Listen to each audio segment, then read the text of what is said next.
There's Hank. Hi, Hank. Hello, hello.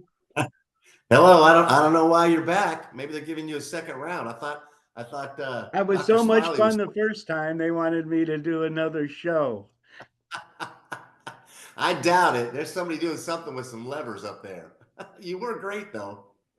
Yeah, thank you. So let's see what's going to happen here. I just did Kim. Hank's live. I saw Dr. Smiley's mug earlier, but he probably had to get out and come back in and turn around the floppy disk. Uh-oh, here you. There's the boss. Stand at attention. All right, Hank, if you're good to go, I was just making sure that it was having some technical issues. So here we are. I guess it says it might stay this time. Maybe we'll see. And who am I going to be? Who is my first guest? It would be me. Oh my gosh. I know. I mean, what are the odds? What are the odds? I got the I big guess I go away, right? Yes, sir. Thank you very much, RJ. I heard your program and your host, and it was fantastic. Thanks, Ken. Talk to you guys later. Thank you.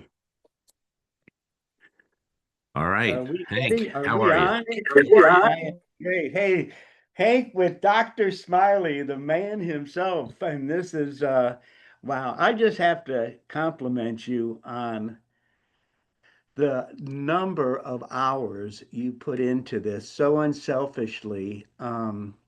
You've invited all these people to share their stories and to bring smiles into the world. And uh, it's just so amazing the time that you've done and all the people have joined in. And let's start with a little bit of your story from the beginning for the people that don't know you and where'd you come from, how this all get going. I know as you've grown up in the world, you've traveled all over the place. You speak like 50 languages. You've been to 7 different planets in the universe. And here we are now. Is this how exaggerations and gossip grows a fictitious fairy tale? Is this how this happens? This is how it happens. So share with everybody how you first got going, where you started from growing All up. right. Well, I'm speaking tomorrow, so I don't know if my position tomorrow is evaporating, but I'm also closing the show, so that might be the idea of it. But Hank, it's good to see you, and thank you you're one of the champions that steps up when I call and say, "Hey, we have someone that didn't make it to the event. Can you speak?" And you go, "I'll be there." And not sure if you're open the day tomorrow, but we have Australia that's going to be joining us at around 2 o'clock in the morning. That was an empty gap. So our first National Smile Day, we did it in the United States, and it was challenging. I mean, we had a lot of experience added to our belt. And so I think maybe you hit the go back to webinar, and I'm going to go ahead and share the story. And the story is actually pretty crazy. So I was an Army brat for a good part of my life outside the United States. And then what happened was I moved to the US when I was 12 years old, and I had fallen in love with soccer and massively depressed that Illinois did not embrace soccer the way I did. So then I moved to Maryland, where I still am. And at age 18, I opened up my first 2 businesses. It was a DJ business, which is still active. And I was fortunate enough to be in a business where music is the universal language. And I got to enjoy every single weekend with roughly 45 of my guys working with me. Just showing how music brings the world together. And so I had just never seen anything so powerful. And I was lucky to be in a job where that was true. Well, who would have known some 30 years into my career, my mom would get dementia, and my dad chose to be a caregiver. He was very much an example of what the Notebook could have been written about. He was a very devoted husband and father, and so he left his very illustrious career with the government on a sabbatical and said, "Hey, I'm going to take care of my wife because I know no one else will take care of her like me." And I saw it as my first opportunity to really be there for my family. So I left my DJ career it ended up being 3 years, and took care of my mom with my dad. And that changed my life more than anything else I can think of. And it was a gift that I didn't think would be considered one, but my mom woke me up as to how precious life is. And, had she not gotten dementia, I'm pretty sure 99% of the people that are on the Smile-A-Thon and 99% of people that I talk to are on, a daily, weekly, monthly basis, see at events. I'm pretty sure I would not know any of them. And I don't have to know that to be a fact, but I don't see how I could have, because being a DJ in Maryland, I met people that were referred to me. I met brides, and once the wedding was done, I wasn't really needed anymore, and staying in touch wasn't really essential.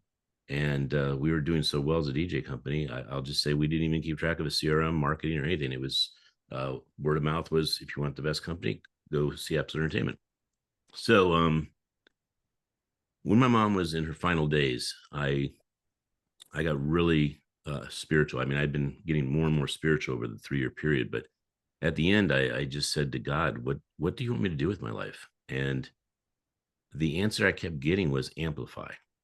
And then it started becoming amplified goodness. And then it started becoming clear, go into the world and see what is good, and show it to the world.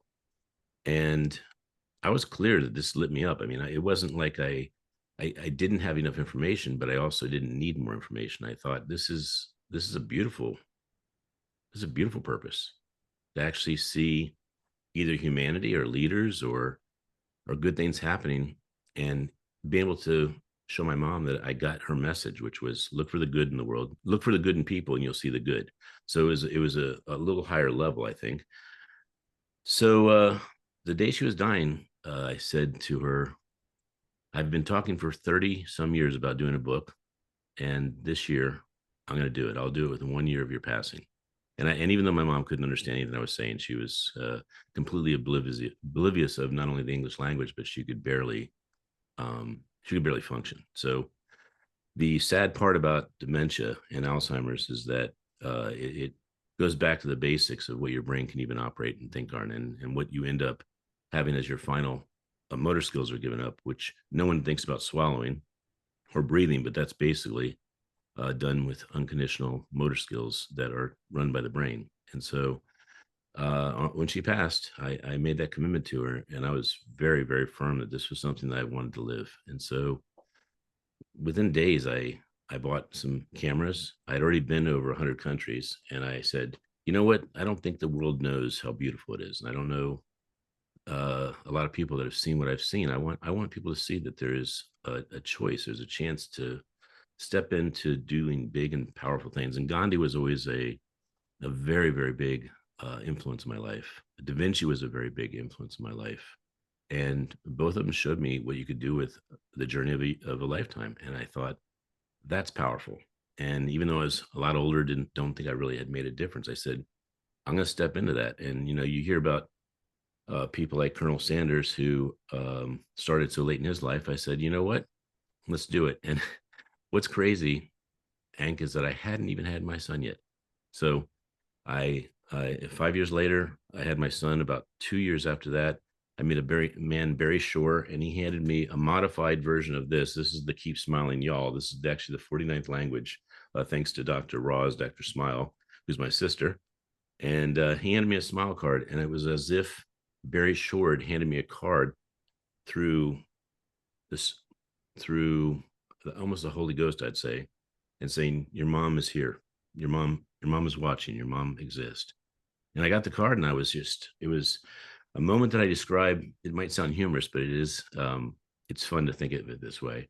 When Jake was in the church in the Blues Brothers, and the light comes through the stained glass, and he sees it, and he says, I see the light. I see the light. So for 7 years, I'm enjoying showing the world how beautiful things are with a camera, but I'm not clear on the next step. I just keep asking God. And in the 7th year, which is wild, I get this Keep Smiling card, and it just jolts me. And this guy, Barry Shore, has no idea what he did to my spirit. So I say to him, what are you doing with this card? Why do you give it out? And I was just so full of questions. He goes, I give it out to remind people to smile. I go, okay, great. What else do you do? And he goes, well, I give a second one so that they can give it to somebody else. I go, okay, great. What else? And I said, do you take pictures of people when you give it to them? No. Do you have a social media channel? No. Do you have a website? Are you publishing it? And everything was no. And I said, I got to talk to you Monday. And I'm one of those crazy guys that actually knew about Facebook in 2006. I knew about LinkedIn. I knew about all of them. And I was absolutely enamored and blown away that you could have an online relationship with someone you just met offline for a second. And I say that from a standpoint that most people don't follow up, and online communication is so vital because you stay in touch with somebody just like a phone call or just like an email, but you get to experience what they're doing in life. So I uh, I called him Monday and I said, Barry, I don't know how this happened, but I went to CEO space where some of the speakers today have come from. And I said, I wasn't going to go to the 13th forum. I mean, that's a lot of times to continue to go to an event, and whether you make money at the event or you don't, you keep going. And on the 13th one, I said, if I go, this will be my last one. Well, guess what? I meet Barry Shore on the 13th one. He hands me the Keep Smiling card. I call him Monday and I said, I want to create a movement, and this is a movement I know I want to create. I want to create a movement about smiles. And he says, great, like that. He was like, if you want to, I love this card. Let's do it. And he said, what can I do? And I said, well, send me a lot of cards. And he says, how about 10,000? I said, well, more than that. He said, how about 20,000? I said, more than that. He said, I don't know, 50,000. I said, more than that. He goes, well, Ken, how many do you want? I said, I want at least 100,000 cards. I want 100,000 cards to start this movement and just see what I can do with 100,000 cards. He says, you got it. And he mailed me 42 boxes of cards. My UPS store calls me the day they came in and says, you need to pick these up. They're taking up our whole lobby area. And so I picked them up, brought them home. And one thing I had known going into this was the book Tipping Point by Malcolm Gladwell and Outliers by the same author. And I said, if I'm going to make a movement, I'm going to put 10,000 hours into it. I'm going to diligently work on this for a year. I'm going to give a card to every single person I see that has positive energy and acknowledge them for being a force of good. And so in the back of each card, actually, it says, we amplify goodness. And I'm very proud of that part because when I hand the card, I get to be reminded every single time what I'm handing someone, which is goodness. And I have had many people say they keep this card. I've had some people say, can I have another? I've had some people say, after a year, they send me a picture at their desk and it's sitting there as the only card next to their computer. I've had people take pictures of the card at a TSA or at a Southwest cashier and said, I guess Dr. Smiley was here. And yeah, it lights me up. But this Smile-A-Thon is actually the ultimate vision. And I know it's going to get bigger and bigger. But this is the ultimate vision right now at 15 years that we have over 300 books. And these books have numerous languages and over 10,000 people. I've lost count. And I mean, I just flipped, this is Tagalog. And I flipped to another one in Spanish. This is the past president of Mexico, President Vicente Fox. And although I don't know how to speak all these languages that Hank says I can speak, I've taken 13 languages.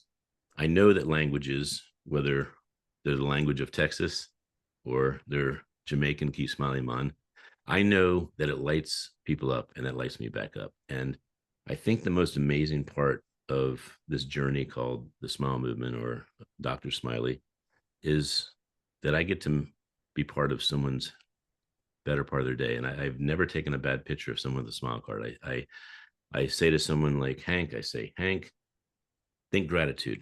And some people say, well, what is that? And I say, well, do you have kids? And they say, yeah. I said, think about your kids. And they light up, and they light up so big that I just go, love. And I have clicked my camera probably over 100,000 times, probably even 300,000 times.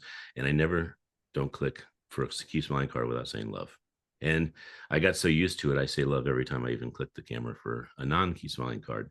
And there's a frequency of energy and that's unexplainable that I get shots that I can't account for. I got shots that people say, your camera takes amazing pictures. And I said, well, you know, Da Vinci's paintbrush paints amazing paintings too. And I don't take credit for the shot, but I also don't give the camera the credit that it took the shot. It was a spiritual force. I would give it all to God, but I have taken pictures that just blow me away and get me in the biggest events, allow me to see the greatest people that are standing on stage and inspiring, motivating, and allowing me just to connect with them. When I take a picture as good as I do, I show it to someone like a Les Brown, and he'll say, I would love to have that picture. And I said, great, tell me how to send it to you. And they'll give me their information. And next thing I know, they might be on the Dr. Smiley show. So that is really the story. But the best part of the story I have is the story where we are now. This Smile-A-Thon is bringing back some of the most beautiful, heart-centered people I have ever met. And this is my thank you to them. They made the journey better. And sometimes we forget that this is a journey. God gives us this journey called life, and we can do anything we want to with it. And people that don't think they can don't know how powerful they are. Because right now I'm thinking, what next? And December 28th of last year, I had left Voice America after 6 years. And I said, if I'm going to do a show, I want to do a show that's so big, it scares me. And so on December 28th, I was given the task from above to do 365 shows in 1 year, showing the best people you know. And I couldn't figure it out, but I stepped into it, and my amazing team, Faison included, has made these shows show up and really be professionally edited, be great episodes that can feed people's soul. And you got to think outside the box. I had someone say to me, if you want to grow your business 2 times bigger, what would you do? Well, you make twice as many calls, go to twice as many events, do twice as many follow-ups, et cetera. And then he said, well, how would you make it 10 times bigger? And I said, I don't know. And everyone in the audience says, I don't know. He says, you'd start again. So I started the show again, and I said, what if we did a theme? And I've always wanted to do a holiday, like a Smile Day. So why don't we make it a Smile-A-Thon? And this was the first one in May. And I will not tell you how many things we learned, but I will say it was well over 100 things. We had pages and pages of notes of all the things we could do better.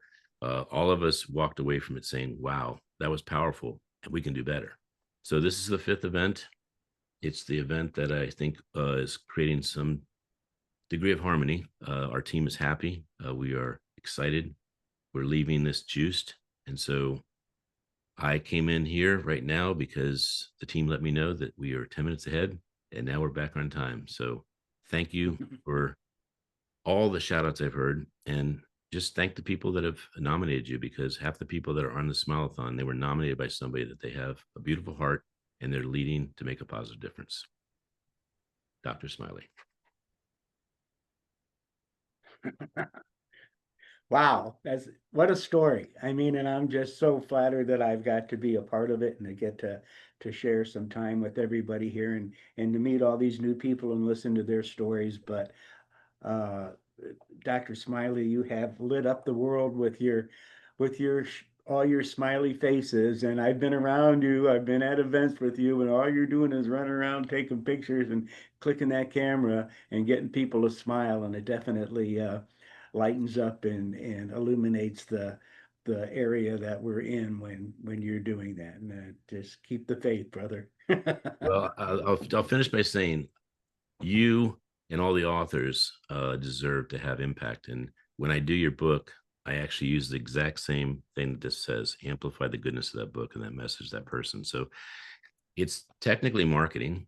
It's more of a social proof campaign, but the idea is be relentless. If you believe in somebody, show them you do. Don't stop. Don't do it for a day. And I think that's why we have so many people that come to the aid of, hey, we have a missing spot. Can you come? And they're like, I'm glad to. RJ, what a beautiful man. He says, you need me, I'm there. We called him. You, Hank. Thank you so much. I raised my son with the mentality of how many smiles am I creating for myself and my son in the experience of fatherhood. So my dissertation is on what is your SPH. It's a physics term. I taught physics for a long time, but I created that physics term, SPH. What are your smiles per hour? So go into the world and measure how many smiles per hour are you giving yourself, because that's how many you're giving the world. And it does ripple. It goes forever. Wonderful. We still have a lot of exciting people coming up in the show, and glad to be here with you and get to be a part of that. Thank you, brother. Have a great day. Well, thank you.